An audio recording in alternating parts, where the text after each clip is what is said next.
तपाईहरु कति 8 9 10 11 सम्म युनिटसम्म त्यही कुराहरु नै छ र हिजो हामीले सामान्य डिस्कस पनि गर्यौं र त्यसमा एउटै एलिमेन्ट्स पनि पुगेन भने त्यो सम्झौता मात्रै हुन्छ that remains agreement is not set to be valid contract भनेर हिजो हामीले यसो डिस्कस गर्यौं है। अब आज सामान्य म अब धेरै छ यहाँ normal general contract special types of contract भन्ने हाम्रो अहिले करार कानुनको चाहिँ एउटा विशेषताको रूपमा पनि लिन्छौं। पहिले करार 2000 पहिले अघिल्लो कन्ट्र्याक्टमा थिएन 2023 मा थिएन 2056 मा आएर केही व्यवस्थाहरू विशेष प्रकारका करार भनेर हामीले इन्ट्रोड्युस गर्यौं र अहिले यो मुलुकी देवानी संहितामा पनि विशेष प्रकारका करारहरू पनि छन् र त्यसको बारेमा सामान्य चर्चा हाम्रो सिलेबसमा पनि छ सबै त्यसको बारेमा सामान्य चर्चा गरौँ। त्यो भन्दा अगाडि यो भोइड र भोइडेबलको सन्दर्भमा पहिला एक्जाममा पनि सोध्ने भएकोले यो भोइड कन्ट्र्याक्ट के हो त यो दफा 517 ले गरेर छ हाम्रो मुलुकी देवानी संहिताको दफा 517 मा लेखिएको छ कानुन बमोजिम मान्य नहुने कन्ट्र्याक्ट चाहिँ बदर करार गरे बदर हुने करार मान्य छ भन्छ हैन। भोइड कन्ट्र्याक्ट के रे भन्दाखेरि which is not enforceable by law void contract is a contract agreement which is not enforceable त्यो कानुनद्वारा कार्यान्वयन हुँदैन रे। Contract is a agreement creating and defining the obligation and right between the parties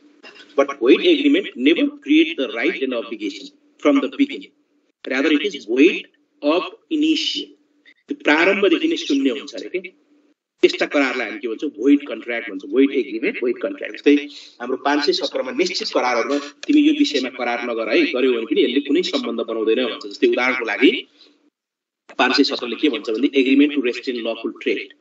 उद्योग व्यापार व्यवसायमा रोक लगाउने करार void हुन्छ भन्छ। तर केही अपवाद छन् त्यसका जस्तै कार्टेलिङमा रोक लगाए पनि त्यो मान्यता भन्न त्यस्तो करार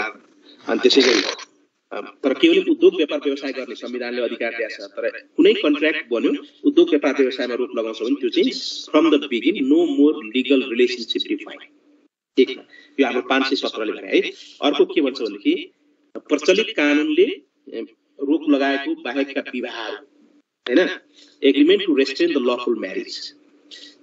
जस्तै गैर कानुनी विवाहमा रोक लगाएको छ भने त्यसलाई मान्य हुन्छ रे। तर कानुन बमोजिम गर्न पाउने विवाहमा रोक लगाउने गरी करार गरिएको छ भने त्यो पनि के हुन्छ शून्य हुन्छ। जस्तै ए भन्ने केटा 20 वर्ष पुगेको छ बी भन्ने केटा पनि 20 वर्ष पुगेको छ केटी पनि 20 वर्ष पुगेको छ उनीहरु के एग्रीमेन्ट गर्छन् भनेदेखि तैले पनि लाइफ लङ बिहा नगर्ने मैले पनि लाइफ लङ बिहा नगर्ने यदि कसैले विवाह गर्यो भनेदेखि विवाह गरेको भोलिपल्ट चाहिँ 20 लाख क्षति तिर्नु पर्छ भनेर कन्ट्र्याक्ट भयो। यो के हो त 20 वर्ष पुगिसकेपछि उनीहरुले बहु विवाह गरेर रहन्छ भनेदेखि they are legally entitled to get married. That agreement is not enforceable by law. Why? Because that agreement made between a party imposing the restriction to get a married as per the law of the country. हैन त्यसले गर्दा के बुझ्नु पर्यो भने बाल विवाह रोक्न सक्यो बहु विवाह रोक्न सक्यो तर चाहिँ प्रचलित कानुनको विवाहमा पनि त्यसै रोक लगाउने करार पनि बदर हुन्छ। त्यसैले सर्वसाधारणले उपभोग गरिरहेका सुविधाहरू हैन agreement to restrain the facilities enjoying in the public place सार्वजनिक स्थानको सुविधा कसले भोग गर्न पाउँछ सबैले पाउँछ तर कसैलाई चाहिँ भोग गर्न नदिने गरी कन्ट्र्याक्ट गरिन्छ नि त्यो पनि भोइड हुन्छ भन्छ। त्यसैले गर्दा अर्को के भन्छ भनेदेखि लीगल हैन agreement to restrain the legal proceeding रोक लगाउने गरी करार छ भने त्यो पनि के हुन्छ भने शून्य हुन्छ। कानुनी उपचारको बाटोमा रोक लगाउने गरी गरिएको करार हैन agreement to restrain the legal proceeding. जस्तै उदाहरणको लागि म तिमीलाई मुद्दा हाल्ने छैन मलाई त्यति गाली बेइज्जती गर्यो भन्यो भने पनि पछि गाली बेइज्जती मुद्दा हाल्यो भनेदेखि त्यो चाहिँ हैन यो किन गाली बेइज्जती गरेको देखिन्छ भनेदेखि त्यस्तो कानुनी प्रक्रियालाई अवरोध र सिर्जना गर्ने गरी करार गर्न मिल्दैन। त्यस्तो गरिएको करार पनि के हुन्छ शून्य हुन्छ।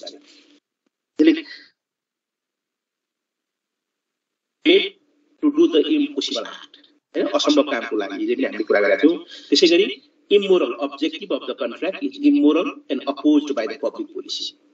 Objective आफै के छ भनेदेखि अनैतिक छ सामाजिक मूल्य मान्यताको विपरीत छ भने त्यो पनि हाम्रो 517 ले के हुन्छ भोइड भन्छ। त्यस्तै पूरा गर्न सम्भव नभएको करार हैन from the begin the subject matter of contract was impossible to perform that also shall be void भन्छ हैन। त्यसैगरी अस्पष्ट अनक्लियर अनसर्टेन एग्रीमेन्ट पनि के हुन्छ रे भनेदेखि void भन्छ uncertain agreement also shall be void भन्छ अनि असक्षम व्यक्तिबाट गरिएको करार पनि के हुन्छ भने void नै हुन्छ अनि अर्को भनेको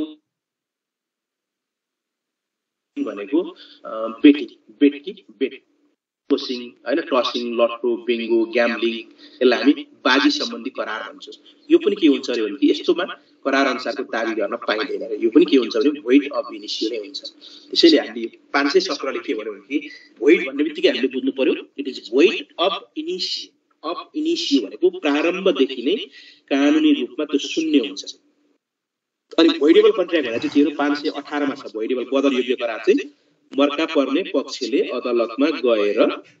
बदर गराउन सकिने करारलाई चाहिँ हामी voidable कन्ट्र्याक्ट भन्छौं void कन्ट्र्याक्ट चाहिँ automatically it is void of initio from the beginning लागु औषधको कारोबार गर्ने गरी कसैले कन्ट्र्याक्ट गरेछ भने त्यसले कानुनी सम्बन्ध बनाउँछ भन्दाखेरि no more relation defined from the beginning है त्यसले कुनै पनि कानुनी सम्बन्ध त्यो करार हुँदाकै समयदेखि no more relation defined in case of void agreement त्यसलाई अदालतद्वारा बदर गराइरहनु पर्दैन तर voidable कन्ट्र्याक्ट भनेको चाहिँ के हो त हिजै हामीले कुरा गर्यौं स्वतन्त्र सहमतिको लागि प्रभाव पार्ने केही तत्त्वहरू छन् स्वतन्त्र सहमतिको अभावमा भएका कन्ट्र्याक्टहरू जस्तै कोर्सन करकाप अनड्यू इन्फ्लुएन्स अनुचित प्रभाव मिसरिप्रेजेन्टेसन मिथ्यापणन एन्ड फ्रड जो के हो यी चार तत्त्वको प्रभाव पर्ने करार गरिएको छ भने यसलाई हामी voidable कन्ट्र्याक्ट भन्छौं voidable कन्ट्र्याक्ट चाहिँ कस्तो हुँदछ भन्दा मर्का पर्ने पक्षले अदालतमा कानुनले तोकेको म्यादभित्र गएर बदर गराउन सक्नुपर्छ अनि मात्रै त्यसलाई चाहिँ हामी के भन्छौँ भने बदर योग्य करार नभए त्यो के हुन्छ otherwise that contract shall be legally binding and valid unless and until it is avoided by the suffered or aggrieved party जबसम्म suffered party ले त्यसलाई च्यालेन्ज गर्दैन चुनौती दिदैन तबसम्म त्यो करार चाहिँ के हुन्छ रे भ्यालिडै हुन्छ रे तर उनले चुनौती दियो अदालतले गएर त्यसलाई चाहिँ void डिक्लेयर गर्यो भने बल्ल अनि के हुन्छ त्यो करार चाहिँ शून्यमा आउँछ नभए के हुन्छ त्यो कन्ट्र्याक्ट हुन्छ त्यसैले यो void र voidable कन्ट्र्याक्ट चाहिँ बारेमा थोरै गरे कहिले एक्जाममा सोधेर देखिन्छ अनि यो हिजो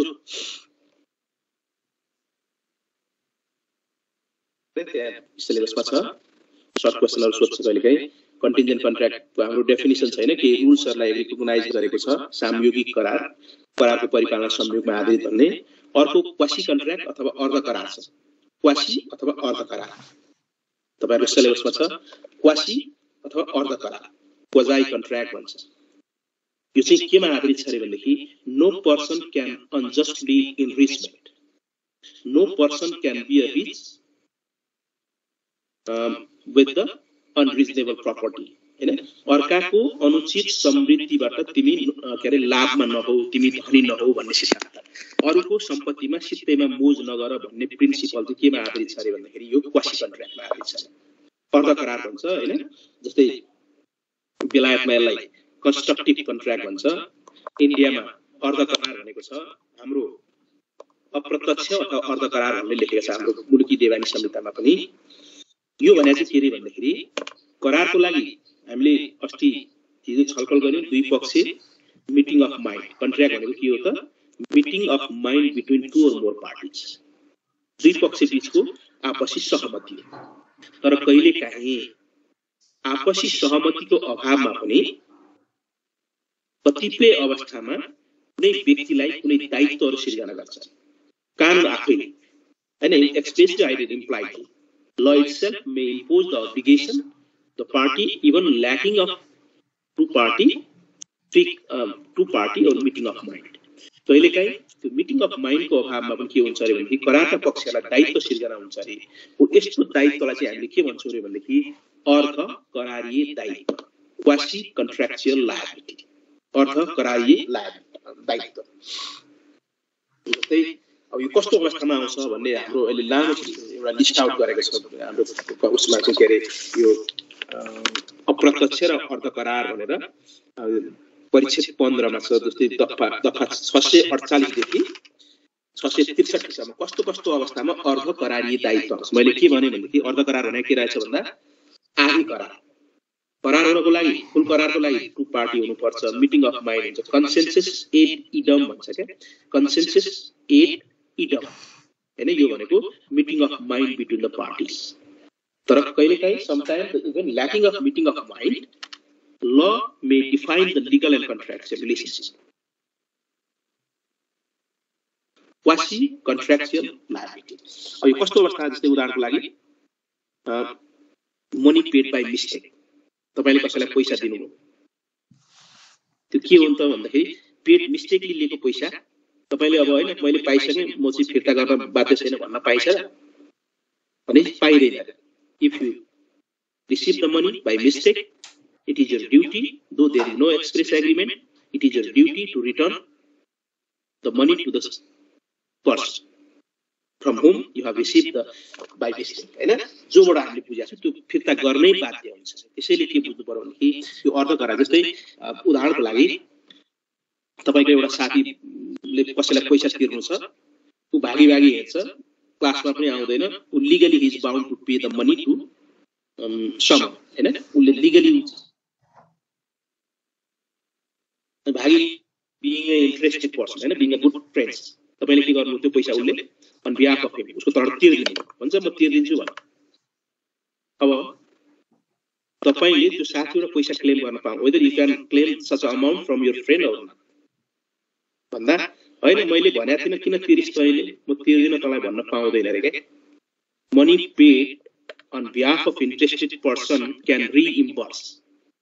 from the person on behalf of whom the money you paid, जसको तर्फबाट तिमीले पैसा तिरेको छ त्यो चाहिँ तिर्नु पाउनु पर्छ भन्दो रहेछ। त्यसैले के बुझ्नु पर्यो भने यो क्वासी कन्ट्र्याक्ट भनेको अर्थ करार रहेछ, no person can unjustly invest भन्ने प्रिन्सिपलमा आधारित रहेछ, कोही मान्छे अर्को सम्पत्ति या सित्तैमा मोज नगर भन्ने प्रिन्सिपलमा आधारित रहेछ। र यसका केही मान्यताहरू मैले अघि नै भने, money paid by mistake, finder of lost goods, तपाईले कसैको वस्तु हराएको वस्तु भेट्नु भयो, करारी दायित्व आयो, if you found the goods lost by another person, certain responsibility, certain duties automatically arise, you have to inform to the police, you need to find out the owner and you have to return the goods to the true owner, हैन। यदि हामीले कसैको वस्तु भेट्यौं भने हाम्रो दायित्व स्वतः आइसक्यो। के आयो भन्दा नजिकको प्रहरीलाई खबर गर, वस्तु आफ्नै साथमा राख, वस्तुको धनी पत्ता लगाउने प्रयत्न गर, वस्तुको धनी पत्ता लगाउन र वस्तुलाई जोगाउन लागेको पैसा तिमीले क्लेम गर,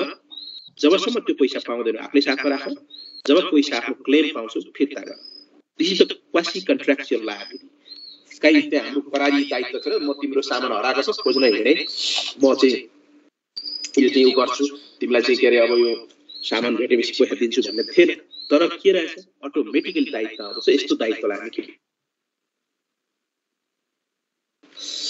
अब यो जनरल कन्ट्र्याक्ट अन्तर्गत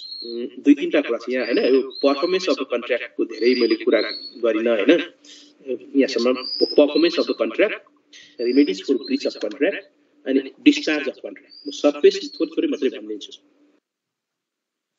यो रेमेडिज चाहिँ अलिकति म डिटेलमा गर्छु, डिस्कस गरौँला। यो परफर्मेन्सका कुरा गर्दा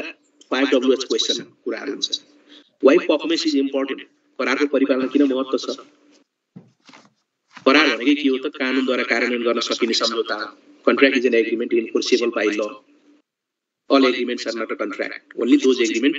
said to be contract which is enforceable by law. कानुनद्वारा जुन कार्यान्वयन गर्न सकिन्छ त्यो करार हो, अरु करार हो।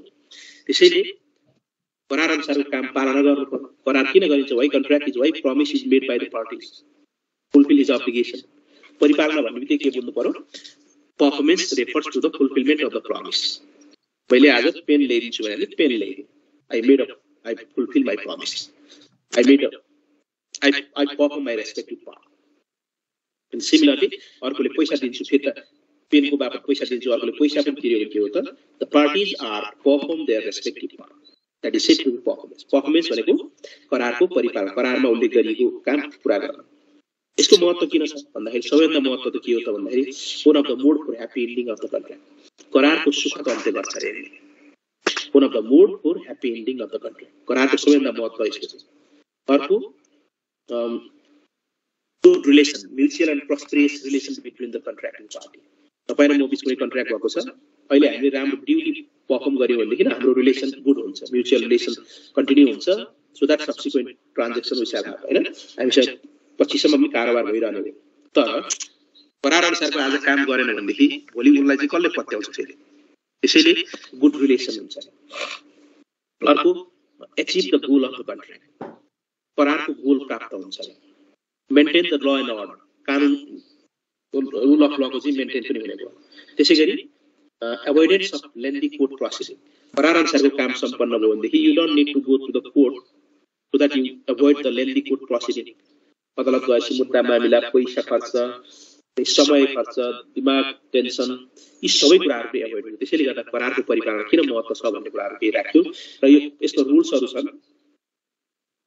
यसका रुल्सहरु केही चाहिँ 5WS is where to perform what to perform when to perform भन्ने कुरा छ यो हेर्नुस् तपाईहरुले खास धेरै छैन व्हाट टु परफर्म भन्दा same to be done what agreed how to perform as per the mode and manner as mention in the agreement कसरी करारको परिपालन गर्ने भने करारमा उल्लेख गरिएको छ सोही अनुसार गर्ने त्यसैगरी अर्को वेयर टु परफर्म भन्ने पनि प्लेसका कुरा छ प्लेस इम्पोर्टेन्ट छ व्हेन टु परफर्म समय महत्त्व छ नर्मली करारमा उल्लेखित समयमा गर्नुपर्छ करारमा समय उल्लेख गरिएको रहेछ भनेदेखि if something to be done in a specific डेटमा गर्नुपर्छ रे अदरवाइज स्पेसिफिक डेटमा गर्ने कुरो पनि हैन रहेछ भनेदेखि रिजनेबल टाइममा गर भन्ने रहेछ त्यसैले करारको परिपालनको कुरा गर्नुपर्दा 5 वटा 5WS क्वेशनहरु चाहिँ सार्दै हेर्नुस् होला चाहिँ के रे यो वेयर व्हेन हु पनि महत्त्व छ हुमा पनि कसले करारको परिपालन गर्ने भन्छ है जस्तै यो प्रिभिटी अफ कन्ट्र्याक्ट भन्छ के who to perform rule of privity of contract भन्छ प्रिभिटी अफ कन्ट्र्याक्टले के भन्छ भन्दाखेरि only the person is bound to perform can claim the right under the contract who is original party to a contract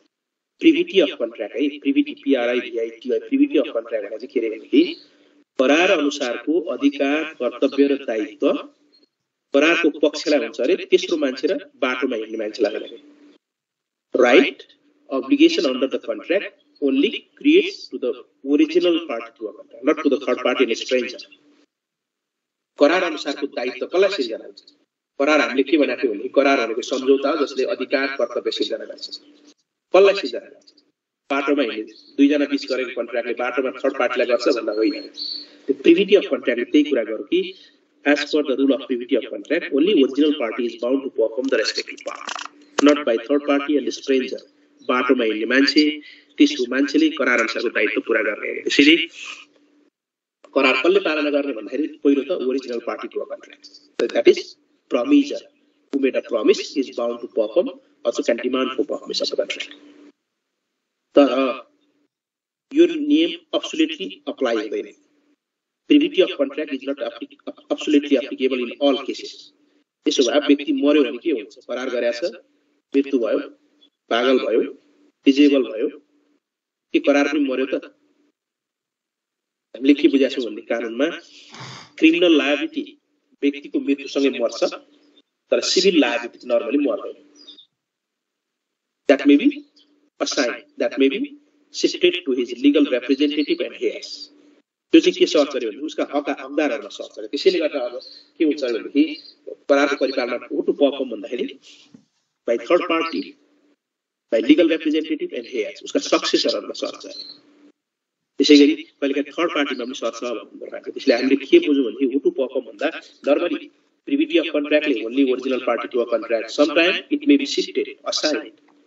हैन except personal skill and capacity व्यक्तिगत क्षमता र दक्षताका कुरा छ भने सर्दैन रे गीत गाउने कुरा छ मान्छेको चाहिँ अब गीत गाउन सकेन हैन छोराले गएर गीत गाइदियो भन्न पाइएन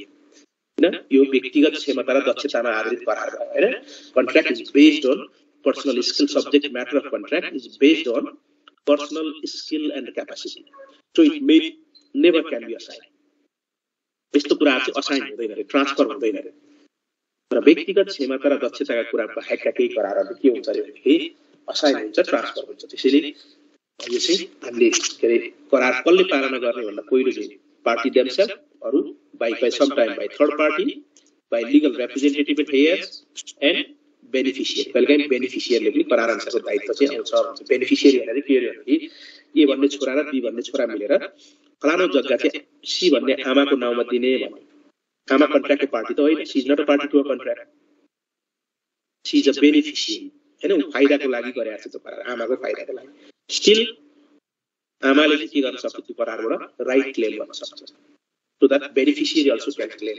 privity एमएल जोड्न खोजेको privity of contract बल्कि सोध्छ what is the privity of contract what are those exception of it भन्दा सोध्यो भने privity of contract ले करार अनुसारको दायित्व करारको पक्षले मात्रै पूरा गर्नुपर्छ not by third party and stranger only original party but there are some exception what are those भन्दाखेरि by legal representative and heirs in case of death and insanity of the original party by third party if third party accept the liability तेस्रो मान्छेले दायित्व स्वीकार गरेछ भने तेस्रो मान्छेलाई पनि सर्छ अरे कहिलेकाहीँ बाइ एजेन्टले पनि पालना गर्नुपर्ने हुन्छ अरे सम टाइम बाइ बेनिफिसियरी हैन बेनिफिसियरी अल्सो क्यान डिमान्ड भन्नु भन्दै रहेछ अर्को अब यो करार अनुसारको करारले एउटा सम्बन्ध बनाउँछ until when contract is an agreement creating and defining the obligation between the party until when is that relation remains for forever के त यो सम्बन्ध सधैँलाई बनिरहेको छ त करार अनुसार करारले एउटा अधिकार र कर्तव्य सिर्जना गर्छ रे करारका पक्षहरूलाई के त यो अधिकार र कर्तव्य सधैँको लागि हो त कुनै न कुनै मोडमा गएर यो चाहिँ केले अन्त्य हुन्छ कुनै न कुनै मोडमा गएर यो करार अनुसारको दायित्व अन्त्य हुन्छ यसैलाई हामी के भन्छौँ भने कि टर्मिनेसन अफ द कन्ट्र्याक्ट त्यही सिलेबसमा छ तपाईहरुको टर्मिनेसन अफ द कन्ट्र्याक्ट अथवा डिस्चार्ज अफ कन्ट्र्याक्ट डिस्चार्ज भन्ने के बुझ्नु पर्यो भन्दा करार अनुसारको दायित्वबाट मुक्त हुनु अब करार अनुसारको अन्त्य करारको अन्त्यलाई हामी टर्मिनेसन भन्छौँ करारको अन्त्य गर्ने मोडहरु के हुन् बल्कि एक्जाममा सोध्छ what is the termination of the contract what are those modes for termination of the contract करारको अन्त्य गर्ने माध्यमहरु के हुन् यस्तोमा चाहिँ करारले सम्बन्ध बाँधेको हुन्छ नि यो सम्बन्ध टुटाउने सबैभन्दा पहिलो माध्यम के रहेछ फर्स्ट एन्ड फरमोस्ट मोड अघि भर्खरै मैले भने के रहेछ भन्दा बाइ परफर्मेन्स करारको परिपालना गर्यो भने सबैभन्दा सक्यो मैले आज पढाउन आउँछु भनेको थिएँ आज हिजो र आज पढाएँ सक्यो हाम्रो relation I fulfil my promise हैन करारको परिपालना भयो पहिलो त के रहेछ बाइ परफर्मेन्स सेकेन्ड भन्छ बाइ ब्रीच उल्लङ्घन ब्रीच भनेको एन्टोनियम्स हो त्यो उसको परफर्मेन्सको एन्टोनियम्स ब्रीच उल्लङ्घन करार अनुसारको काम गर्नु करारको परिपालना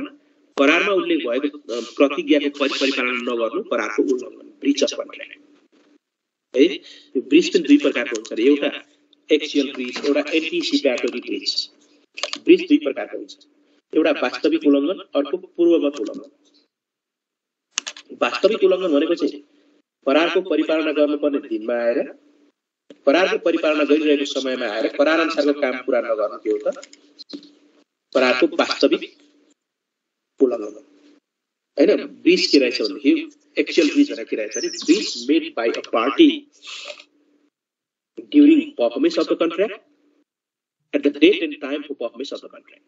that is known as the actual breach during performance of the contract on the date and time for performance करारको परिपालना गर्नुपर्ने दिनमा आएर करारको परिपालना गरिरहेको समयमा आएर करार अनुसारको काम कसैले गर्दैन भने त्यसलाई हामी एक्चुअल ब्रीच भन्छौँ अनि एन्टिसिपेटोरी ब्रीच भनेको चाहिँ के हो भन्दाखेरि earlier breach made by the party before the date and time for performance of the contract तपाईलाई कसैले जग्गा दिन्छु भनेको 3 महिनापछि जग्गा ट्रान्सफर गर्छु भनेको छ आज एडभान्स गर्नु 3 महिनापछि जग्गा ट्रान्सफर गरिदिन्छु भनेको थियो अब त्यही जग्गा भोलिले बिक्री गर्यो भने के हो त यसलाई हामी अर्लियर ब्रीच भन्छौँ तपाईलाई पालना गर्नुपर्ने त उसले छ समय त त्यही बेलामा गएर उल्लङ्घन गर्छ त्यो चाहिँ दिन्न म तँलाई यो जग्गा भन्छ त्यो वास्तविक उल्लङ्घन तर करारको परिपालना गर्नुपर्ने दिन र समय आउने बाँकी छ तर अगाडि नै कसैले करार अनुसारको काम गर्दैन भने त्यसलाई चाहिँ हामी पूर्ववत उल्लङ्घन अथवा एन्टिसिपेटोरी ब्रीच हैन breach made by the party before the date and time for performance of the contract. If the breach made during performance of the contract at the date and time for performance of the contract is known as the actual breach, before date and time is known as the anticipatory breach. दोस्रो अब एक पक्षले करार अनुसारको काम गरेन भने अर्कोले गर्न जरुरी छ र तपाईले करार अनुसार काम गर्नु भयो भने मैले गर्नु पर्छ म पनि यसलाई के रद्द गर्छु I also rescind the contract if you fail to perform your part I also no more bound to another party also is no more bound to perform their respective part so he is said to be discharged from the contractual relationship so second grounds to discharge from the contractual relationship is by breach हैन पहिलो by performance हामी करारको अन्त्य गर्ने माध्यमहरु हेर्छौं है करारले एउटा सम्बन्धमा बाँधेको छ त्यो सम्बन्ध कहिले टुट्छ के हुन् ती मोड्सहरु what are those modes to terminate the contract and that by performance second by breach third by expiry of time समय अवधि समाप्त भयो एक वर्षको लागि करार गरिएको छ भने एक वर्षपछि अटोमेटिकली रिलेसन सक्छ थर्ड अर्को नेक्स्ट भनेको by mutual agreement भनेको करार आफै के हो त म्युचुअल एग्रीमेन्टको परिणाम हो तपाईले म आज कन्ट्र्याक्ट गर्नु भोलि गएर हामीले म्युचुअल एग्रीमेन्ट यो काम नगरौँ भन्यो भने के हो त आपसी सहमतिले के गरियो करार भंग गरियो हैन contract itself is result of mutual consent between two party mutually they can also terminate their relationship अब अर्को ग्राउन्ड्स के रहेछ बाइ म्युचुअल एग्रीमेन्ट यो अर्को सबैभन्दा एक्जामिनेसनमा कतिपय सोध्या छ अर्को ग्राउन्ड्स करारको अन्त्य गर्ने अर्को माध्यम बाइ फ्रस्ट्रेसन यसलाई सुपरभेनिङ इम्पोसिबिलिटी पनि भन्छ सुपरभेनिङ इम्पोसिबिलिटी अथवा नेपालीमा यसलाई असम्भाव्यताको सिद्धान्त हताशको सिद्धान्त हैन यही मात्रै पनि कहिले एक्जाममा सोधेको देखिन्छ क्वेशनहरु हेर्नु फ्रस्ट्रेसन हताशको सिद्धान्त सुपरभेनिङ इम्पोसिबिलिटी हो फ्रस्ट्रेसन यो भने के हो त भन्दा करारको अन्त्य गर्ने अर्को माध्यम करार हुँदाको समयमा पूरा गर्न सम्भव थियो है करार हुँदाको समयमा करार पूरा गर्न सम्भव थियो तर करार पूरा गर्नुपर्ने दिन र समयमा आएर आधारभूत परिस्थितिमा भएको आधारभूत परिवर्तनको कारणले पूरा गर्न सम्भव भएन है करार हुँदाको समयमा पूरा गर्न सम्भव थियो हामीले अस्ति पनि हिजो पनि कुरा गरेका थियौं करारको लागि one of the essential elements of contract is possible to perform तपाईले करार गर्दाकै समयमा त्यो विषयवस्तु के हुनुपर्छ रे possible to perform you must able to perform what you made a promise जुन कुराहरु हामीले प्रतिज्ञा गरिएको छ त्यो प्रतिज्ञा पूरा गर्न एबल हुनुपर्छ सक्षम हुनुपर्छ असक्षम कामको त गर्नै सकिदैन तर त्यो पोसिबिलिटी चाहिँ कहिलेकाहीँ सब्सिक्वेन्टली पनि आउँछ रे के करार हुँदाको समयमा अब फ्रस्ट्रेसन भने के बुझ्नु पर्यो भन्दाखेरि करार हुँदाको समयमा करार पूरा गर्न सम्भव थियो तर करार भइसके पश्चात काबु भन्दा बाहिरको परिस्थितिका कारणले पूरा गर्न सम्भव भएन है at the time of making a contract it was possible to perform by the party but subsequently due to some changes of circumstances due to some unavoidable reason the subject matter of contract became impossible to perform the contracting parties are said to be discharged due to the frustration हताशको सिद्धान्त भने के बुझ्नु पर्यो भन्दाखेरि सब्सिक्वेन्ट impossibility त्यति हो करार हुँदाको समयमा पूरा गर्न सम्भव थियो करारको परिपालन गर्नुपर्ने दिन र समयमा आएर करार पूरा गर्न सम्भव भएन के कारणले भन्दा आधारभूत परिस्थितिमा भएको परिस्थितिमा भएको आधारभूत परिवर्तन जस्तै हाम्रो यो 521 तथा 521 छ 521 मा के छ भन्दाखेरि यसले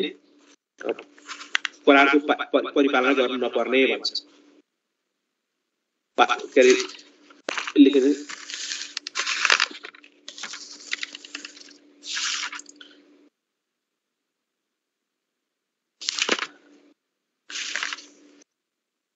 पाँच सय एकतीसमा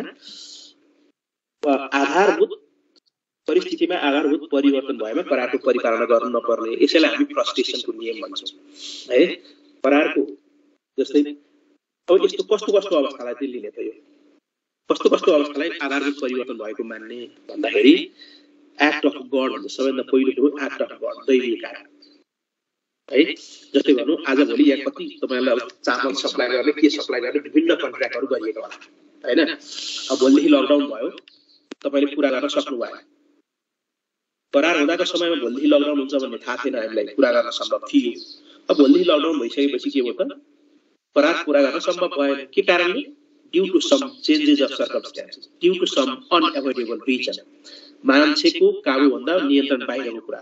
जसलाई हामी एक्ट अफ गड पनि भन्छौँ, दैवीय कारण। अब के पर्छ यसमा भन्दा दैवीय कारणभित्र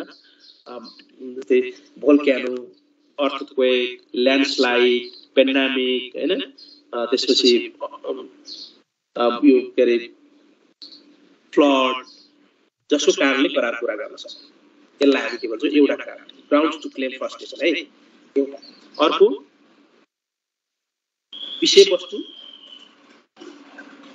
अनि सब्सिक्वेन्ट इलिगल, करारको विषयवस्तु चाहिँ के हो त? इलिगल।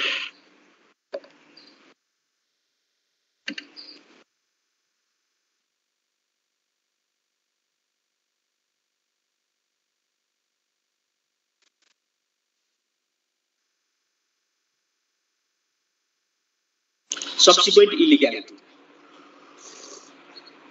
करार हुँदाको समयमा त्यो करार लिगल थियो, सब्सिक्वेन्ट के हो त? Intervention of law and policy of the state. पछि कानुनमा भएको परिवर्तनले त्यसलाई इलिगल बनाइदियो। जस्तै उदाहरणको लागि आज तपाईले भक्तपुरमा इटा टायल कारखाना खोल्नको लागि जग्गा भाडामा लिनुभयो, 6 महिनापछि 10, 15, 20 वर्षको लागि 6 महिनापछि के भयो भन्दाखेरि चाहिँ त्यहाँको नगरपालिकाले यहाँ पोल्युटेड सिटी भयो, भक्तपुरमा अब इटा टायल कारखाना राख्न नपाउने भन्यो। त्यो इलिगल भयो, इटा टायल कारखाना राख्नु इलिगल भयो। अब तपाईको करारको विषयवस्तु नष्ट भयो कि भयो? फेल भयो कि भयो? इटा टायल कारखाना राख्नलाई 10 वर्षको लागि भाडामा लिएको जग्गा 3 महिनापछि intervention of law and policy of the राज्यको लमा चेन्ज भयो, changes of law and policy. Due to that it became impossible to perform. यस्तोमा पनि के गरे यो फ्रस्ट्रेसन लागू हुन्छ भन्छ। दोस्रो है एउटा changes of law and policy, अर्को इनक्यापासिटी टु परफर्मेन्स, इनक्यापासिटी टु परफर्मेन्स, करार पूरा गर्न सम्भव नभएमा। जस्तै कसैलाई गायकलाई तपाईले गीत गाउनको लागि भनेको थियो, बिरामी भयो है, उसको सम्भवै भएन, आउनै सकेन, कोरोना भयो। आज तपाईले कुनै कन्सर्टलाई परफर्म गराउन भन्नु धेरै पैसाहरू उठाउनु भयो, अनि त्यसपछि उसलाई चाहिँ के अरे कति एडभान्स पनि दिएको थियो, तर चाहिँ आज बिमारीहरू आउन सक्छ। के हो त? Beyond the control of human being, हैन? Due to some unavoidable reason, he or she became incapable to perform their respective part. They also said to be discharged due to the frustration. Frustration को कारण हैन? अर्को भनेको यो के अरे व्यक्तिको चाहिँ भन्नु व्यक्तिगत क्षमता र दक्षताको कुरामा कन्ट्र्याक्ट गरिएको छ, उसको मृत्यु भएन, पागलपन भएन पनि त्यस्तो अवस्था पनि के हुन्छ भने फ्रस्ट्रेसन क्लेम गर्न सकिन्छ भन्छ। त्यसैले यो फ्रस्ट्रेसन क्लेम गर्ने आधारहरू के रहेछन् भन्ने कुराहरू मैले राखेँ, अथवा करारको अन्त्य कसरी हुँदो रहेछ भन्ने कुराहरू यसमा मैले चर्चा गरेँ, जहाँ एउटा करारको परिपालनदेखि लिएर फ्रस्ट्रेसनको नियमसम्म। यो पहिलेको एक्जाममा चाहिँ फ्रस्ट्रेसन के हो अनि यो फ्रस्ट्रेसन क्लेम गर्ने आधारहरू के हुन्छ भनेर सोध्छ। यिनै कुराहरूले हामीले गर्नुपर्ने हुन्छ। र दफा 531 मा जहाँ नेपालीमा चाहिँ आधारभूत परिस्थितिमा भएको आधारभूत परिवर्तनका कारण पूरा गर्न नसकिने करार हुन्छ, जसलाई हामी फ्रस्ट्रेसन अथवा सब्सिक्वेन्ट इम्पोसिबिलिटी र हताशको सिद्धान्त भनेर भन्छौँ। यही कुराहरूले यसमा पर्छ हैन। अनि अर्को भनेको डिक्लरेसन अफ वार, अर्को ग्राउन्ड्स क्लेम गर्ने declaration of war, either internal or external war. राज्यले आन्तरिक वा बाह्य युद्धको घोषणा गर्यो जसको कारणले करार पूरा गर्न सम्भव भएन भने त्यो पनि करारी दायित्वबाट मुक्त हुन्छ भन्छ है। युद्धको घोषणा राज्यले either external war or internal war, because of that it became impossible. कहिले काहीँ के हुन्छ राज्यले युद्ध घोषणा गरेको छ, करार अनुसारको तपाईँले काम गर्नुपर्ने छ, त्यो सम्भव छैन, पुर्याउन सम्भव छैन भने करारी दायित्वबाट कहिले आज किन लिएनस् भन्न पाउँदैन रे, के लायबल गराउन पाउँदैन।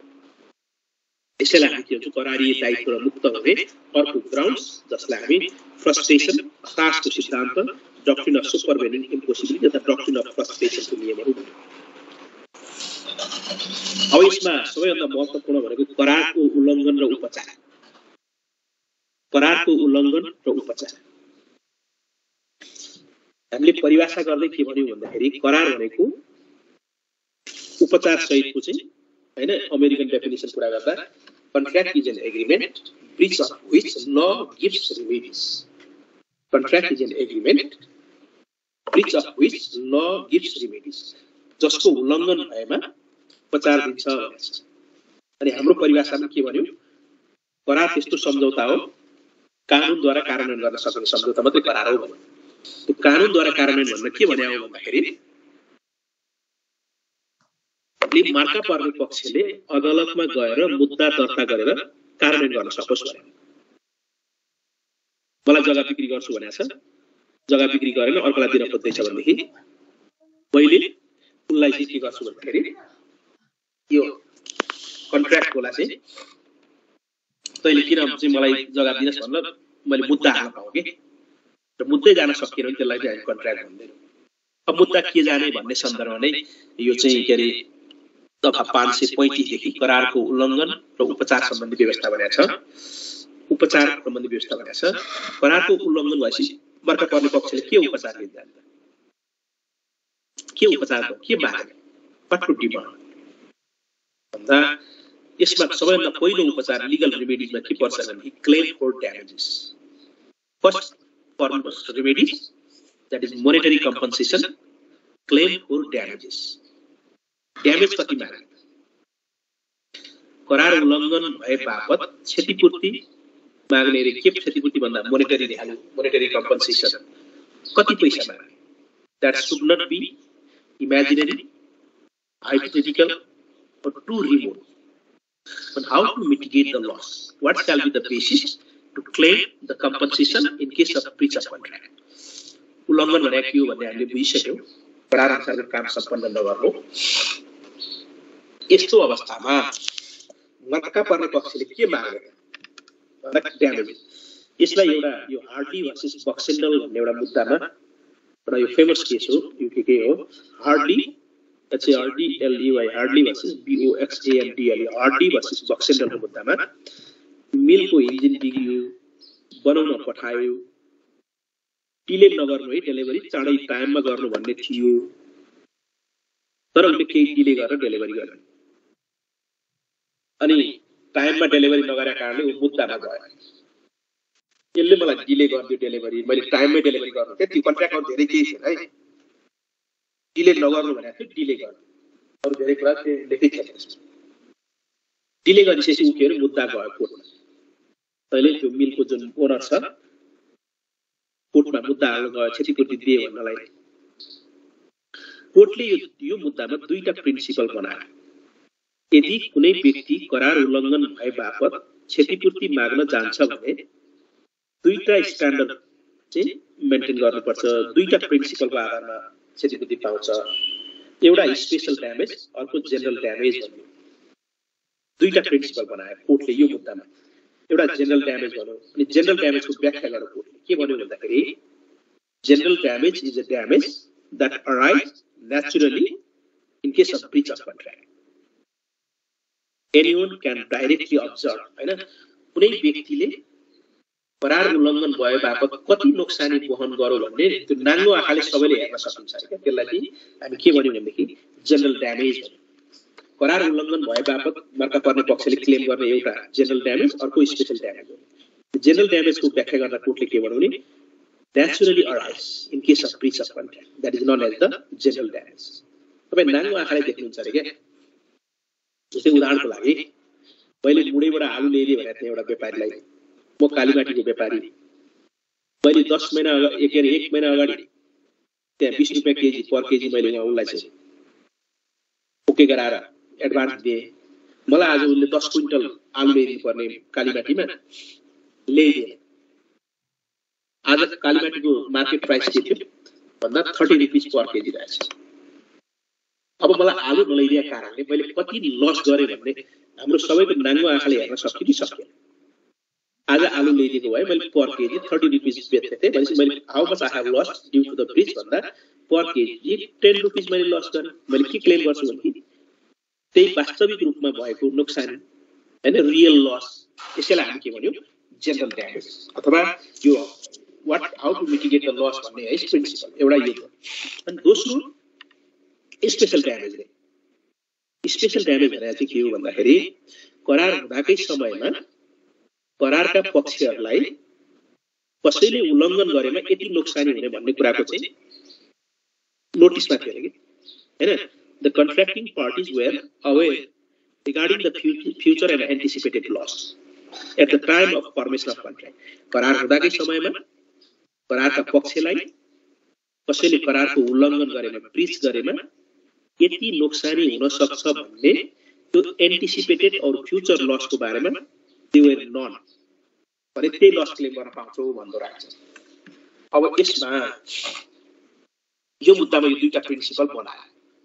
अनि कोर्टले के गर्यो भने यसमा चाहिँ अब यो हार्डी भर्सेस बक्सेन्डरमा दुईटै कन्डिसन देखिन्छ दिएला यसमा। अब मिलको इन्जिन बिग्रियो तेरो यति के थाहा थियो चाहिँ यति आउँथ्यो यस्तो भन्न डाइरेक्टली फेरि मैले यहाँ आलुको कुरा गरेँ त्यस्तै अवस्था विद्यमान थिएन त्यहाँ त बा मिल चल्दै थियो तेरो बारको इन्जिन बिग्रिया हुन्थ्यो कि बा त मान्छे आउँथ्यो कि आउँदैन कसैले नोटिस पनि त्यसलाई त जेनरल ड्यामेज क्लेम गर्न पाउँदैन भन्थ्यो एउटा। सेकेन्ड स्पेशल ड्यामेज के भन्थ्यो त्यहाँ उसले के भने भन्थ्यो तैँले मलाई एक दिन डिले गर्दा पर डे 10 पाउन्ड चाहिँ तैँले मलाई नोक्सानी मैले लस गर्छु भने भए के हुन्थ्यो contracting parties were known regarding the future loss at the time of making a contract त्यतिखेर त्यो हुन्थ्यो भन्ने आधारमा हुन्थ्यो त्यो पनि छैन त्यहाँ त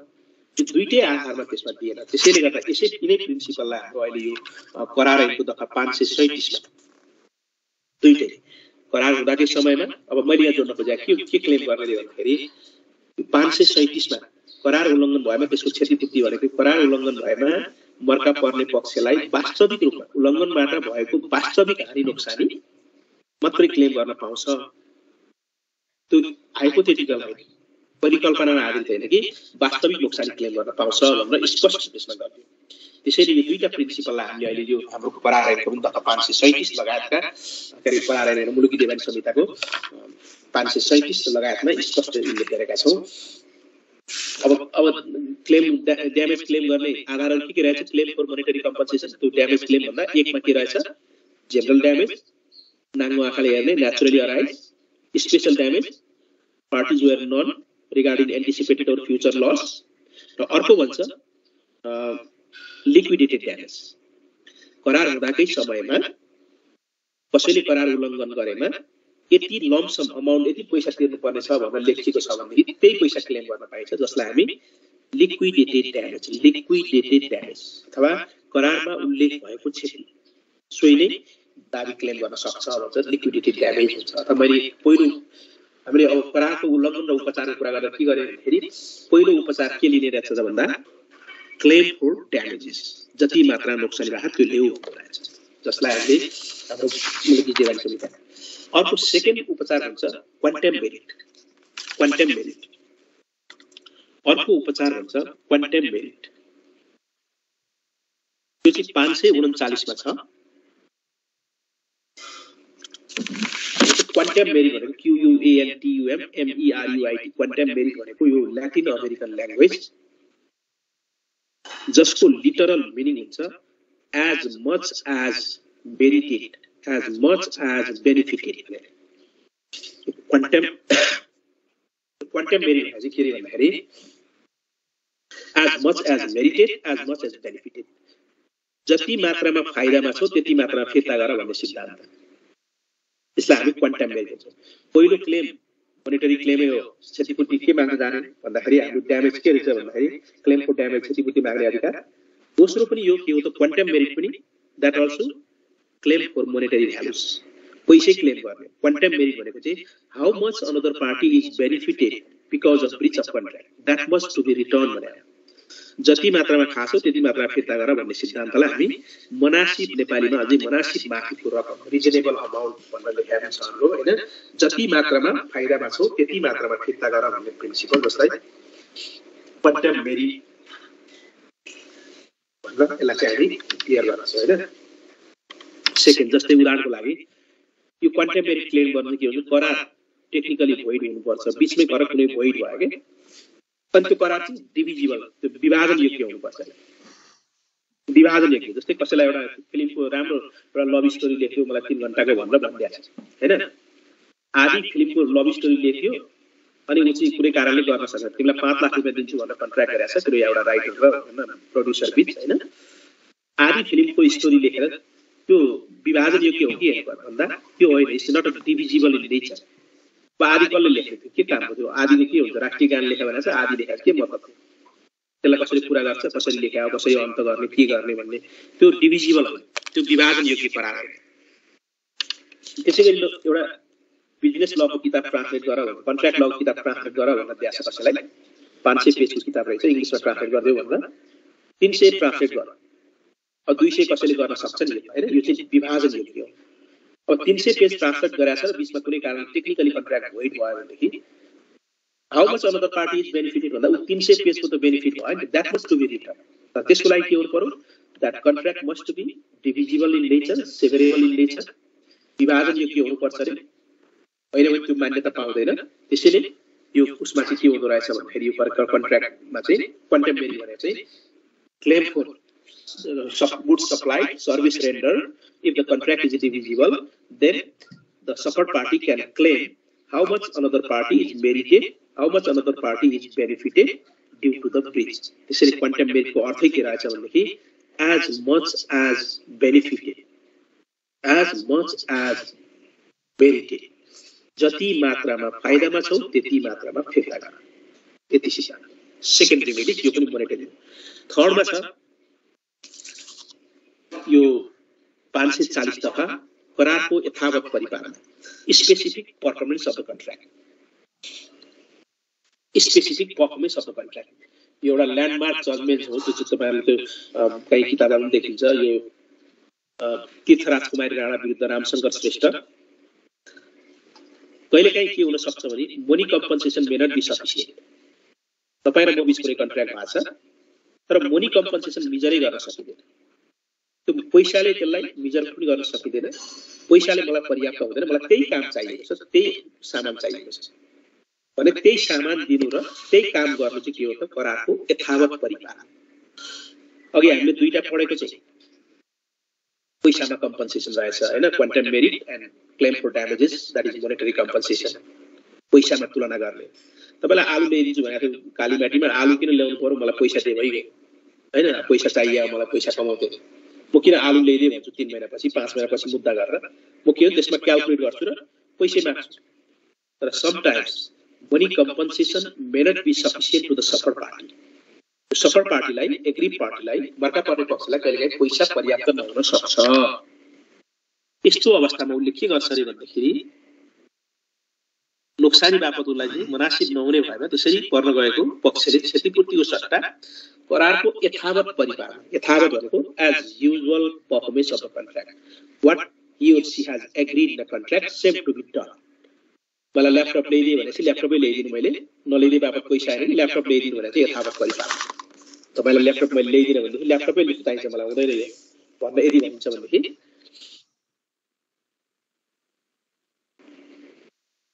तर अदालतले सर्टन अवस्था यो आदेश दिँदैन रे, यसलाई हामी इक्विटेबल रिमेडीज भन्छौँ। अब यो अहिले तपाईहरुलाई यो जोडेर हेर्दा अहिले महिनाबट्टाका लिखतहरु छ नि, महिनाबट्टाका लिखत रामशंकर श्रेष्ठ विरुद्ध तीर्थराज कुमारी राणाको मुद्दामा सुप्रिम कोर्टले यो 48-49 सालतिर एकदम बृहत व्याख्या गर्यो अनि उपचार के दिने भन्ने सन्दर्भमा न्यायाधीश हामी सक्षम छौं, हामी चाहिँ जे पनि दिन सक्छौं भन्ने आधारमा। अनि त्यहाँ कोर्टले के गर्यो भन्दाखेरि जग्गा होइन दिया थियो, त्यो होटल शंकर भन्ने यो उसको होटल शंकरको जग्गा तीर्थराज कुमारी राणाले रामशंकरलाई बिक्री गर्छु भनेर पछि दिनन जग्गा नदिएपछि तीर्थराज कुमारीको विरुद्ध मुद्दा पर्यो। मुद्दा पर्दाखेरि कोर्टले अब के आदेश दियो त? ब्याज लाएर पैसा फिर्ता गर्ने कि के गर्ने भन्दाखेरि कोर्टले के हो भनेदेखि यदि यो करार हो भनेदेखि हामी अदालत सक्षम छौं के न्याय के गर्दा न्याय हुन्छ भन्ने कुराहरुमा यो equitable justice, equity and good conscience भन्छ नि, न्याय सद्विवेकका आधारमा पनि हामी न्याय गर्न एकदम हामी सक्षम छौं। त्यसैले यस्तो अवस्था चाहिँ हामी के गर्छौं भन्दाखेरि यथावत परिपालन दिन्छौं भन्न कोर्टले त्यो मुद्दामा के गर्यो भनेदेखि जग्गै देऊ भन्यो। तिमीले हैन पैसा दिने कुरो हुँदैन, जग्गै दिनुपर्छ उला, बाकी पैसा लिएर जग्गा पास गर, यो चाहिँ स्पेसिफिक परफर्मेन्स हो भनेर भन्यो। तर अहिले हाम्रो सर्वोच्च अदालतले अहिले भर्खरै आएको तपाईँहरुलाई जानकारी पनि राख्नुपर्छ, तपाई हामी कहिलेकाहीँ जग्गा लिँदाखेरि बैना गर्छौं, बैनाले जग्गा पास हुँदैन। भोलि मान्नु बैना तपाईलाई गर्यो, कोही पैसा दिएको एउटा आधार देखिने डकुमेन्ट बाहेक केही पनि हुँदैन। अहिले सर्वोच्चले भर्खरै रिसेन्टली भन्न 7 जना न्यायाधीश इजलासले फैसला गरेको छ। त्यो के भन्यो भन्दाखेरि बैना बत्ताको आधारमा अचल सम्पत्तिहरू हस्तान्तरण नहुने। त्यो हामी गर्छौँ नि, ल बैना गर्यो अनि आज 3 महिनापछि पास गर्छु भनेको छ, पास गरेन तपाईलाई जग्गा, के गर्ने त? मुद्दामा जाँदाखेरि उही पैसा लिने, अब ब्याज लाएर पैसा फिर्ता पाउने, अचल सम्पत्ति हस्तान्तरण हुँदैन अहिले। त्यसैले यो चाहिँ एउटा भन्न हाम्रो सर्वोच्चको पछिल्लो फैसलाले यो कुराहरूलाई चाहिँ पुष्टि गरेको छ। तीर्थराज कुमारी राणाको 49 सालले 7 जना न्यायाधीशको लार्जर बेन्चले एकदम मजाले व्याख्या गरेको थियो। उपचार के दिने त अदालतले, के कुराहरूलाई ठिक हुन्छ त्यही दिन हामी मन्जुर छौँ। मैले कसैलाई तपाईलाई जग्गा दिन मन्जुर छु भनेको कुरा त दिनु पर्यो नि। म प्रमिस गरेँ नि मैले, हैन, I made a promise to transfer my land, हैन, मैले बैना पनि एडभान्स पनि लिएँ, अनि पछि अर्कोलाई बिक्री गर भन्दाखेरि पनि त्यो गयो के। अब अहिले त्यसलाई मान्यता दिएको छैन हाम्रो कानुन। त्यसैले गर्दा हामीले त्यो बुझ्नु पर्यो। बैनाको लिखतका आधारमा अचल सम्पत्ति हस्तान्तरण नहुने कुराहरू मैले यहाँ किन जोड्दै थिएँ भनेदेखि यो करारको यथावत परिपालना त्यो मुद्दामा थियो। अब अहिले पछिल्लो छैन, कोर्टले निम्न अवस्था दिँदैन रे। कस्तो कस्तो अवस्था भन्दाखेरि तपाईलाई पैसा दिन पर्याप्त हुन्छ नि, किन यथावत परिपालना? If money compensation is adequate, court may not issue the order of specific performance if court can not supervise, if court cannot make a supervision whether specific performance is being done or not. करारको यथावत परिपालना भयो कि भयो नभनेर अदालतले यदि supervision गर्न सक्दैन भने त्यस्तो अवस्था पनि दिँदैन रे। सेकेन्ड, मैले के भन्दैछु भनेदेखि पैसाले पर्याप्त हुँदैन भने मर्का पर्ने पक्षलाई अदालतले जे कुराहरू गर भनेको थियो त्यही गर भनेर आदेश दिन सक्ने छ, तर कोर्टले नदिन सक्छ। कस्तो अवस्था? पैसै पर्याप्त भएमा, 1, 2, if court cannot make a supervision regarding the performance of the contract, if the contract is based on personal skill and capacity, करार नै केमा विषयमा छ भने व्यक्तिगत क्षमता र दक्षताको कुरामा आधारित रहेछ। contract is based on personal skill and capacity, जस्तै गीत गाउनेको गीत कला, हैन, आर्टको आर्ट गर्ने कलाहरू, डान्सरको डान्स गर्ने कला, यो व्यक्तिगत क्षमताको कुरा। अर्को, if the specific performance is not possible, गाडी भनेको थियो, गाडी नै डिस्ट्रोय भयो, गाडी बिग्रियो, अब के स्पेसिफिक पर्फर्मेन्स? त्यो गाडी दिए भन्नु भयो त, गाडी डिस्ट्रोय भइसक्यो, लस भइसक्यो, त्यस्तो भन्नु हुँदैन। If the goods were lost अथवा specific performance is not possible, then court may not issue this order. अर्को भनेको if the person who himself made a breach can not claim the specific performance. आफै करार अनुसारको काम नगर्ने अनि हतार गएर अदालतमा चाहिँ करार अनुसार काम यो गराइपाउँ भनेर स्पेसिफिक पर्फर्मेन्स दाबी गर्न पाउँदैन। The person who himself made a breach of contract can not claim the specific performance, हैन, यसले पनि यो क्लेम गर्न सक्दैन भन्ने कुरा हो। तीनटा उपचार मैले छलफल गरेँ। एउटा के, क्लेम फर ड्यामेजेस, मर्का पर्ने पक्षलाई अदालतमा के उपचार गर्छ, ड्यामेज के क्लेम गर्ने, इमेजिनेरी हुनु भएन, टु रिमोट हुनु भएन, टु हाई हुनु भएन, एक्चुअल भन्ने, अनि क्वान्टम मेरिट, जति फाइदामा छ त्यति फिर्ता गर भन्ने सिद्धान्त। पैसा पर्याप्त भएन, मनासिब के अरे यो करार अनुसारको जे काम छ त्यही गर्ने भन्ने। र अर्को भन्छ इन्जन्सन, फोर्थमा इन्जन्सन, निषेधाज्ञा। जस्तै 541 ले के भन्छ अरे भने यो चाहिँ अघि तीनटा हामीले पढेका उपचारहरू चाहिँ यो कम्पन्सेटरी र punitive in nature, compensatory and punitive in nature, त्यो कम्पन्सेसन गर्ने खालको चाहिँ एउटा दण्ड गर्ने खालको प्रकृतिको भयो। तर यो इन्जन्सन भनेको चाहिँ के अरे, प्रोहिबिटरी नेचर। हामी भन्छौँ नि prevention is better than care, हैन, रोग लाग्नुभन्दा लाग्न नदिने नै जाति भने जस्तै करार उल्लङ्घन हुनुभन्दा उल्लङ्घन हुन नदिने नै जाति भने जस्तै यो इन्जन्सन पनि के अरे भन्दाखेरि अघि मैले भने तीनटा उपचार चाहिँ करार उल्लङ्घन भइसकेपछि प्राप्त हुने उपचार हो। तर यो इन्जन्सन भनेको चाहिँ के अरे, करार उल्लङ्घन हुन सक्ने आशंकाको स्थिति छ, कुनै एक पक्षको काम कारबाही का कारणले भविष्यमा करार अनुसारको काम सम्पन्न नहुने हो कि भन्ने आशंका विद्यमान भएमा मर्का पर्ने पक्षले अदालतमा निवेदन दिन सक्ने छ। यसरी निवेदन दिएर अदालतले सो कुरा पुष्टि भएको अवस्थामा, यसरी दिएमा सो कुरा पुष्टि भएको अवस्थामा अदालतले उसलाई के अरे रोक्नको लागि, प्रिभेन्ट गर्नको लागि के आदेश दिन सक्छ भने तिमी यो काम रोक भनेर चाहिँ के अरे आदेश प्रिभेन्ट गर्न सक्छ तिम्रो आचरण काम कारबाही करार भविष्य पालना नहुने भन्ने आशंका देख्छु यो कामलाई रोक भन्न जुन आदेश दिन सक्छ त्यसैले के भन्छ भने इन्जन्सन निषेधाज्ञा इन्जन्सन प्रिभेन्टिभ रेमेडी जस्तै उदाहरणलाई मान्नु एउटा हिरोइनले के भन्ने यो सन् 2020 मा म पुरै तिमीसँग मात्रै खेल्छु फिल्ममा भन्न भनेको छ फेरि भोलिपल्टै गएर अर्को चाहिँ सबैले के अर्कै डाइरेक्टर म तिमीसँग मात्रै त्यो तिम्रो फिल्ममा मात्रै खेल्छु भनेको छ भनेदेखि अब पहिले गरेको उनलाई चाहिँ कन्ट्र्याक्टलाई त्यसले असर गर्ने आशंका देखियो कि देखिएन हो यो आशंकाको अवस्थालाई रोक्नको लागि करार उल्लङ्घन हुन सक्ने आशंकाको अवस्था रोक्नको लागि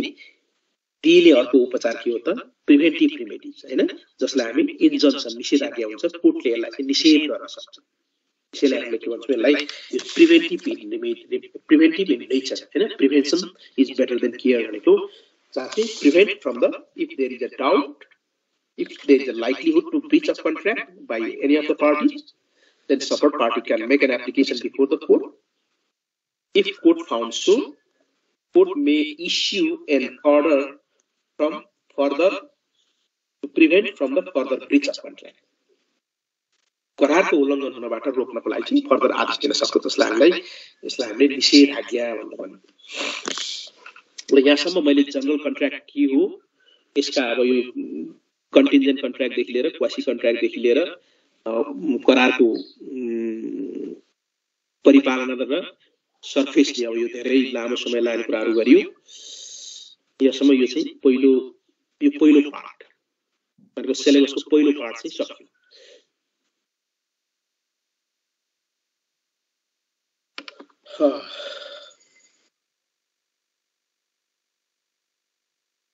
यो सेकेन्ड पार्टमा एक्सक्यूज मी सर हेलो नमस्कार हजुर नमस्कार सर हजुर यो डक्ट्रिन अफ अनजस्ट इनरिचमेन्ट को अलिकति थोरै भनिदिनुस् न। अनजस्ट सम्पत्तिमा no person can unjustly enrich भनेको अरूको सम्पत्तिमा सित्तैमा मोज नगर भनेका if you found the good तपाईले कसैलाई सामान भेट्नु भयो भनेदेखि मोज गर्नु भएन क्या त्यो सामान मोबाइल भेट्यो भनेदेखि तपाईको दायित्व के हुन्छ अरे भने यो क्वासी कन्ट्र्याक्ट चाहिँ केमा अडेको छ भनेदेखि quasi contractual liability is based on doctrine of unjust enrichment no person can unjustly rich धनी नहो अरूको सम्पत्ति सित्तैमा भने उदाहरणको लागि कसैको सामान भेट्यो भनेर धनी भए भन्नु भएन। If you receive the money by mistake जस्तै तपाईँ ब्याङ्कमा मिस्टेकले तपाईँ खातामा पैसा हाल्दैछ होइन यो मेरै पैसा आफ्नो स्रोत नभइकन हाल्नु भन्न पाइएन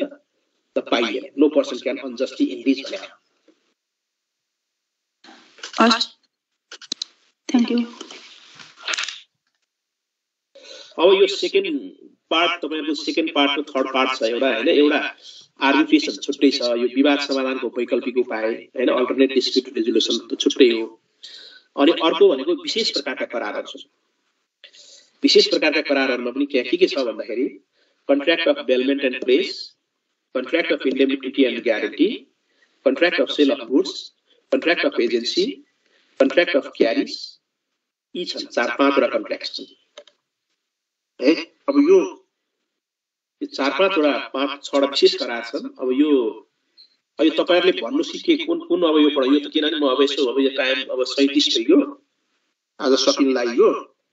अब यो एउटैलाई हप्ता 10 दिनका कोर्सहरु हुन् एउटै युनिट इन्डेमिनिटी ग्यारेन्टी भन्ने हैन। अब यो वस्तु बिक्री सम्बन्धी करारको थोरै म चर्चा गर्छु। यो वस्तु बिक्री सम्बन्धी करारहरुको विशेष करार अब यो हामीले अहिले यहाँसम्म पढ्यौं नि यो चाहिँ यसलाई जनरल कन्ट्र्याक्ट भन्छौं। तर अर्को विशेष हाम्रो यो अहिले यो मुलुकी देवानी संहिताको विशेषता भन्दा that also introduce the special types of contract. तर हुन त करार 56 मा पनि थियो यसमा पनि छ। अहिले मोरले अझै यसले डिफाइन गरेको छ। यो विशेष प्रकारका करार भने किन भन्नु भन्दाखेरि बेलमेन्ट प्लेज विशेष करार, इन्डेमिनिटी ग्यारेन्टी विशेष करार, एजेन्सी विशेष करार, क्यारिज विशेष करार, सेल अफ गुड्स विशेष करार। Why they are known as the special types of contract किन भन्नु भन्दाखेरि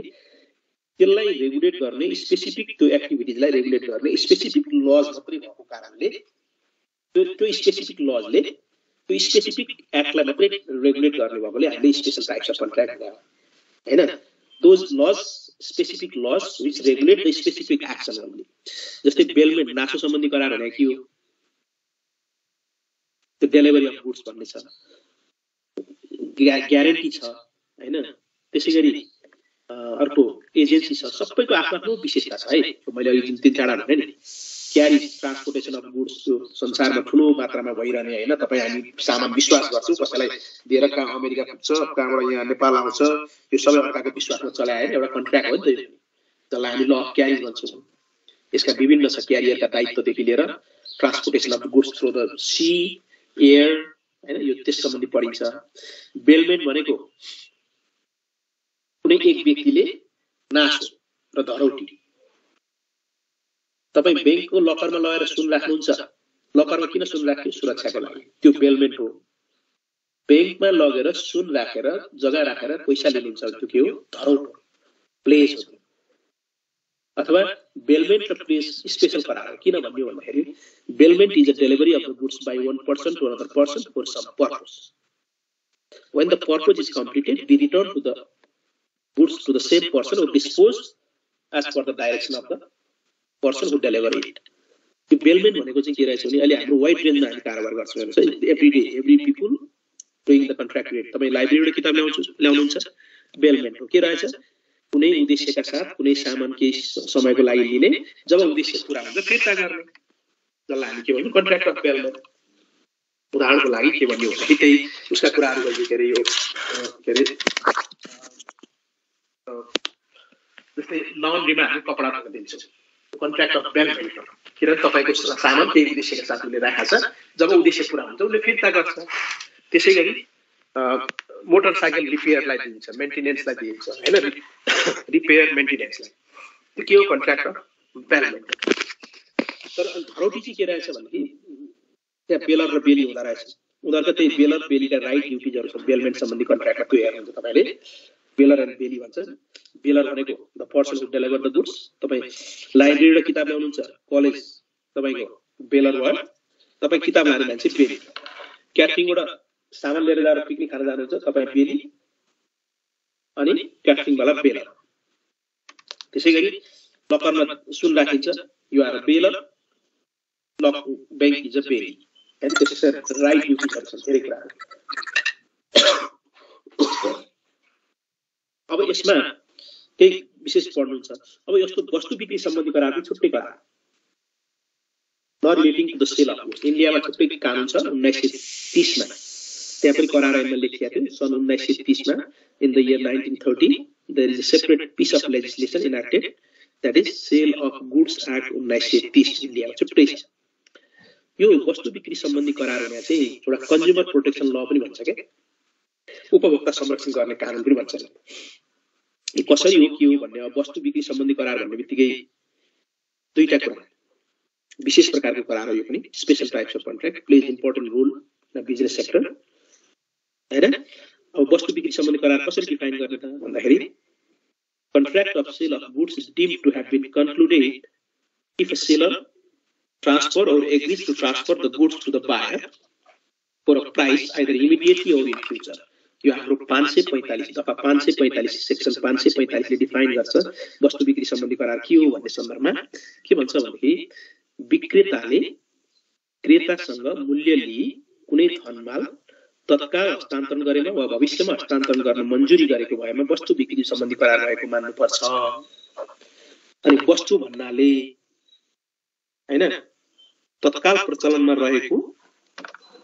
हैन मुद्रा धितोपत्र उजुरी गर्न सकिने दाबी योग्य एक्सनेबल क्लेम बाहेकका चल सम्पत्ति जनाउँछ भन्छ यो सबै सम्पत्तिलाई वस्तु बिक्री सम्बन्धी करार राख्दैन है हैन goods inputs only those movable goods other than money security bond except money security bond and actionable claim चल सम्पत्तिलाई मात्रै जनाउँछ तपाई जग्गा किन्ने कुराहरु धितोपत्र किन्ने कुराहरु यो चाहिँ त्यो वस्तुमा राखेलाई नै त्यसले गर्दा वस्तुको परिभाषा यसरी गरेको छ र दुईटै पर्छ यसमा एग्रीमेन्ट टु सेल र कन्ट्र्याक्ट अफ सेल हामीले बुझ्नु पर्छ कहिले सोध्या हुन्छ एक्जाममा what is the contract of sale and what is the agreement to sell परिभाषामा अहिले मैले के भने भन्दाखेरि तत्काल हस्तान्तरण गरेमा वा भविष्यमा हस्तान्तरण गर्न मन्जुरी गरेन वस्तु बिक्री यो त हामी एभ्रीडे करार गरिरहेको गएर तपाईँ क्यान्टिनमा चिया खानुहुन्छ you enter into the contract relating to the sale of goods बिहान गएर कसैबाट के सामान ल्याइछ you enter into the contract relating to the sale of goods वस्तु बिक्री सम्बन्धी करार पैसा हातमा दिनुहुन्छ लिएर सामान लिएर आउनुहुन्छ यो कन्ट्र्याक्ट अफ सेल हो एग्रिमेन्ट टु सेल भने चाहिँ के रे भन्दाखेरि you only agree to sell the property in goods to the future मलाई 1 महिनापछि 1 ट्रक इटा चाहिएको छ तपाईले तयार गरिदिनु होला भनेछ भने यो के हो त only agrees to sell the property after a month this is the agreement to sell अब यसमा फन्डामेन्टल डिफरेन्स के रहेछ एग्रीमेन्ट टु सेल र कन्ट्र्याक्ट अफ सेल कन्ट्र्याक्ट अफ सेलमा ownership immediately shifted from seller to buyer हैन कन्ट्र्याक्ट अफ सेलमा के हुँदो रहेछ ownership immediately shifted from seller to buyer In case of contract agreement to sell, ownership remain with the buyer, seller. Agreement to sell में क्या होता है कि ownership उसमें होता है, क्या seller में होता है, buyer में होता है. Risks follow ownership, क्या वस्तु को जोखिम लेकर ला follow करता है. Risks follow ownership होता है ना, वस्तु को जोखिम लेकर ला follow करता है बंदे तो वो ना follow करता है. तब ऐसे पसल में गौर साउदी तो सामने है, मतलब हमें ऐसे मांगने को साउदी ज़ारा फुटे, पसल फुटे होने को साउदी फुटे किन ownership remain with the seller तपाई यसो लिएर बाहिर के कसैले हातमा के क्वेशन अस्मिता अस्मा सर यो हजुरले भन्दा भन्दै अग्रीमेन्ट टु सेल चाहिँ इन्फोर्सेबल बाइ यो दुईटै इन्फोर्सेबल बाइ ल हो इन्फोर्सेबल बोथ डिफरेन्ट डेफिनेसनले प्रश्न पारेछ हाम्रो परिभाषाले के हो भनेदेखि Contract of sale of goods deemed to have been concluded if a seller transfer or agrees to transfer a property in goods to the buyer for a price. है मूल्य लिएर अनि यो प्राइस भनेको यहाँ के हुन्छ भनेदेखि यो मनी नै हुनुपर्छ है price means money consideration goods means movable goods यहाँ कसैले सुन दिएर हिरा लियो भनेदेखि त्यो वस्तु बिक्री भएन हैन मोबाइल लिएर अर्को ल्यापटप साट्छ भने वस्तु बिक्री भएन वस्तु बिक्री हुनको लागि के छ भने मनी कन्सिडरेसन इज मस्ट पैसा हुनुपर्छ भन्ने कुरा गर्छ यसका केही फिचरहरु कुराहरु गरियो यसलाई यो वस्तु बिक्री सम्बन्धी करारमा हामीले यो विशेष गर्न खोजेका चाहिँ अब यो समय के सकिन लाग्यो 7:45 भएछ के गर्ने अब सर तपाईसँग समय छ कि छैन सर हामीसँग अलि छ हैन मेन त तपाईहरु मध्ये पनि त कति हामी पढ्ने छ जो पढ्नुहुन्छ पढ्ने अब तपाईसँग समय छ कि छैन तपाईहरुको पनि कतिपय अफिसको टाइम होला नि त फेरि होइन त्यसमा हामी म्यानेज गर्छौं नि त अब मैले 8 बजे त म पनि त्यही तपाईको कस्तो छ अफिस म पनि अफिस जानु पर्छ हजुर अब एउटा यस्तो गर्न सकिन्छ अब यसमा म वस्तु बिक्री सम्बन्धी करारमा चाहिँ के हुन्छ भन्दाखेरि वस्तु बिक्री सम्बन्धी करारमा यो अहिले मैले कन्ज्युमर प्रोटेक्सन ल भन्दै थिए के तपाईलाई यो म एउटा नियम छ कि रुल अफ केभिएट इम्प्टोर भन्छ के रुल अफ केभिएट इम्प्टोर भने चाहिँ के रे भन्दाखेरि caveat emptor let the buyer be aware if you are going to purchase the goods from the market seller you supposed to take precaution seller is no more responsible for the choice of buyer को choice प्रति seller responsible हुँदैन के तपाई बजारमा जानु भएको छ सामान किन्दै हुनुहुन्छ सामान किन्दाखेरि तपाईले चाहिँ तपाईलाई कुन क्वालिटी कुन क्वान्टिटी कुन ब्रान्ड हैन कुन for what purpose that goods you require you supposed to take precaution after seller is no more responsible for the choice of buyer. The rule of केभिएट इम्प्टोर के भनौं let the buyer be aware. यसले कसलाई protection गर्दो रहेछ यसले कसलाई protection गर्यो सेलरलाई तर हामी के भन्दै छौं भन्दाखेरि वस्तु बिक्री सम्बन्धी करार कन्ज्युमर प्रोटेक्सन ल भनेको छ तर यसले त कन्ज्युमरलाई त जोगाए यहाँ के छ भन्दाखेरि यो कहिले एक्जाममा सोधेको छ व्हाट इज द केभिएट इम्प्टोर हैन अथवा सर्ट क्वेशन पनि सोध्छ केभिएट इम्प्टोर भनेको CAVEAT भनेको ल्याटिन अमेरिकन ल्याङ्ग्वेज यसको लिटरल मिनिङ हुन्छ let the buyer be aware बायरको सावधानीताको सिद्धान्त क्रेताको सावधानीको सिद्धान्त वस्तु किन्न जाँदा क्रेता सावधान हुनुपर्छ तिमीलाई कुन प्रयोजनको लागि सामान चाहियो केको लागि चाहियो कस्तो चाहिएको केको कुन उद्देश्यले चाहिएको सबै आफै सचेत हौ है म पछि म छनौट गरिसकेपछि म लायबल हुन्न है भन्दो रहेछ तर यसका केही अपवाद छन् यो वस्तु बिक्री सम्बन्धी हरेक वस्तु बिक्री सम्बन्धी करारमा के हुन्छ अरे भनेदेखि कन्डिसन एन्ड वारेन्टी हुन्छ के हरेक वस्तु बिक्री सम्बन्धी करारमा कन्डिसन र वारेन्टी हुन्छ हरेक वस्तु बिक्री सम्बन्धी करारमा कन्डिसन वारेन्टी हुन्छ हैन